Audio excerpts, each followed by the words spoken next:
वो ये था कि अभी बहुत से ममालिक से पाकिस्तान फर्नीचर मंगवा रहा है और लोगों का रुझान उस जानिब बहुत ज़्यादा हो गया। टर्की से, चाइना से। यस। और पाकिस्तानी फर्नीचर में कोई कमी है? वैसे मेरा जो एक्सपोजर है वो तो ये है कि फर्नीचर हमारा कमाल है, लेकिन ये क्यों ये ट्रेंड चला? अगेन ये बेसिकली हम जो हम अंग्रेज़ हम पे रूल कर गया और फिर हमें ये एटीट्यूड है कि हम बाहर से चीज़ अच्छी मिल जाएगी हमारे, शायद ठीक भी हो, बट मेरा ख्याल है कि जो अब और उसमें धोखाधड़ी बड़ी है, अंडर इनवॉइसिंग है, सो वो सारा कुछ है। सो ये एक माइंडसेट है एंड ट्रेड बेस्ड, मैं कहता हूँ ये बेसिकली ट्रेड बेस्ड माइंडसेट है जो हमारे पूरे मुल्क में बैठ रहा है। उसके साथ सब एक विशिष्ट सर्कल के अंदर ट्रैप्ड हैं और वो ऐसे घेरते हैं आपको कि वो चीज़ को उनको बेचना आता है। हमारी जो कोर स्ट्रेंथ है वो मैन्युफैक्चरिंग है जो एट इंटरवुड, एंड हमने बिलीव ये किया था कि अगर हम टेक्नोलॉजी नहीं लगाएंगे राइट टाइम पे तो हम ट्रेडिशनल वे में मार्केट में कम्पीट नहीं कर सकते। तो हमने फिर सारी CNC state of the art robotics लगाए, तो आज शायद हम उसकी वजह से बच भी गए। और जो आपकी सारी इंडस्ट्री इस वक्त चल रही है, आपने देखा होगा थोड़ी सी वो, क्योंकि इतनी मार्केट में कैपेसिटी है, वो स्केल अप होती है, वो उसके बाद वो रुक जाती है जाके, या फिर वो इम्पोर्टर बन जाता है। वो इसलिए बन जाता है क्योंकि उसको पता नहीं है कि ह्यूमन रिसोर्स कैसे डेवलप करनी है, उसको ये नहीं पता फाइनेंशियल मैनेजमेंट कैसे करनी है, मैन्युफैक्चरिंग की तो उसको समझ ही नहीं है। अच्छा, आपके पास कारपेंटर अब रह नहीं गया, कोई स्कूल नहीं है कारपेंटर का। जो इतने कारपेंटर के स्कूल थे आपने उनको बेसिकली बना दिया कि ये वो गवर्नमेंट के इदारों के फर्नीचर बना बना के भेजते हैं। पार्क स्वीडे से लेके पार्क जर्मन, जो ये इतने अमेजिंग स्कूल्स बना गए थे और वो ख़त्म हो गए हैं। अब स्किल डेवलपमेंट ही कोई नहीं है और लोग शायद इसमें आना भी नहीं चाहते। बट ये आज आपका इतना बड़ा सरमाया था, चिन्योट को देख लें क्या हाल हो गया उसका। बहुत बड़ी फर्नीचर इंडस्ट्री। तो वो क्या हुआ कि आपने उसको प्रमोट ही नहीं किया, आपने उसको मॉडर्न लाइंस पे लाई ही नहीं, और आपकी कॉस्ट इतनी ज़्यादा हो गई कि आप कंपेटिटिव ही नहीं रहे। और अगर आप दुनिया में जाएंगे तो आपने तो दुनिया चीन सबसे compete करना ना, तो वो आपकी कॉस्ट ऑफ प्रोडक्शन इतनी हाई है कि वो और ट्रेड करके वो क्योंकि आप तो, अगर मैं अपनी एग्जाम मैं उसके साथ compete कर रहा हूँ, वो ओनर है, वो छोटे छोटे ट्रेडर्स हैं, वो जाते हैं, they have an impact on some people and then they manage to crack a deal. अब जब आप बड़े हो जाते हैं तो उसके साथ चैलेंजेस भी आते हैं। आपका सेल्स वाला जा रहा होता है, मे बी वो उस तरह कन्विंस ही नहीं कर पाता कस्टमर को, although the product is far superior and I can assure you the pricing is also. हाँ, एट द एंड अगर आप, कारपेंटर क्या करता है, आपको वो ऐड करता जाता है कॉस्ट, पता लगता है यार ये तो कहाँ चली गई कॉस्ट, शुरू कहाँ से हुई थी और चले। सो वो ये सारी है चीज़ें आज भी है।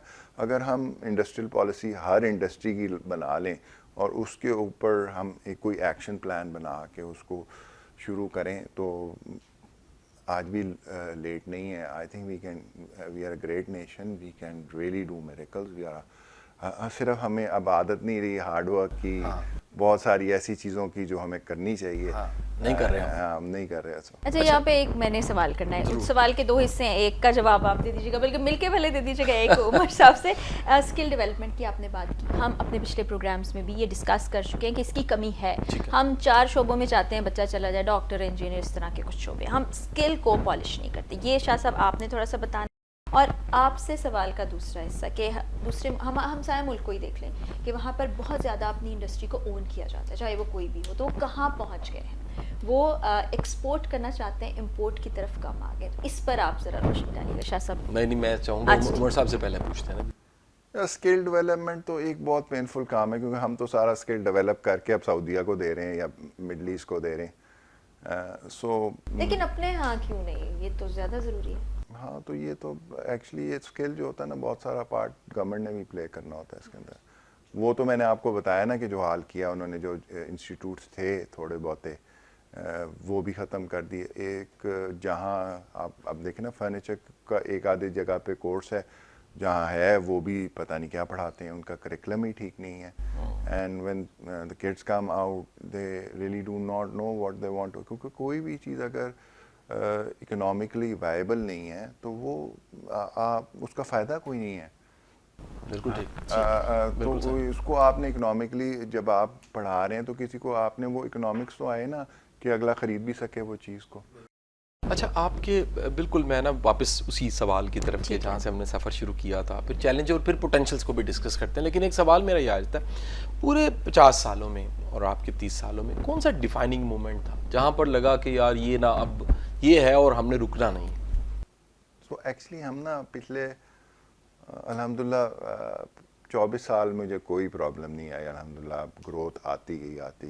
अब वो जो लेकिन जब हमने एक इन्वेस्टमेंट की उसके बाद कोविड आया और उसके बाद मसाइल ही मसाइल और इकोनॉमिक डाउन टर्न आ गया, क्योंकि हम लोकली फोकस थे इन द मार्केट, हमने एक्सपोर्ट पे उस तरह गौर नहीं किया जो कि अब हम कर रहे हैं।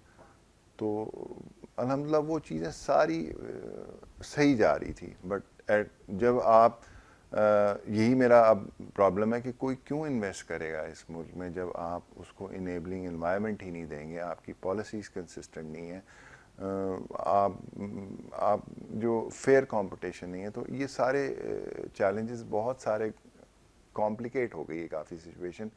और अल्हम्दुलिल्लाह हमारी सिचुएशन इसलिए इम्पॉर्टेंट है। आज मैं अपने बेटे से कहते हैं लोकल मार्केट हम करते हैं ट्रेड और करते हैं एक्सपोर्ट मैन्युफैक्चरिंग। ठीक है, बिल्कुल ठीक जी, लोकल मार्केट में बिल्कुल सही बात है, ऐसे ही चल रहा है। लोकल मार्केट बाहर से मंगवाओ और उसको ट्रेड करो, और जो क्योंकि यहाँ आपको उसकी वैल्यू ही नहीं मिल रही जो आपको उस प्रोडक्ट की वैल्यू मिलनी चाहिए।